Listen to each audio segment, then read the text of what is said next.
បាទអានេះគឺជារបៀបឆែក wiring មួយដែលអត់ត្រឹមត្រូវតាមបច្ចេកទេស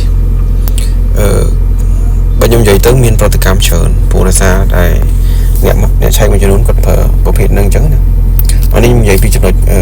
ដែលវាអត់ត្រូវតាមបច្ចេកទេសអូខេអញ្ចឹងទី1ការប្រើប្រាស់ការឆែករបស់គាត់ប្រើបិទភ្លើងយើងដឹងថាបិទភ្លើងគឺជាឧបករណ៍មួយសម្រាប់ចង់ដឹងថាមានភ្លើងចូលក្នុងសឹកជូតក្នុង wiring នឹងអត់អញ្ចឹងណាអញ្ចឹងបើវត្តតែមានភ្លើងយើងបញ្ជាក់ថាមានភ្លើងហើយតែយើងឧទាហរណ៍ថាបើភ្លើងនឹងក្រោម12 វ៉ុលវាសតទៅក្រោមវាឆ្លងអញ្ចឹងណាវាឆ្លងទៅម៉ាស់ពាក់កណ្ដាលភ្លើងនៅសល់តែ6 វ៉ុលទេ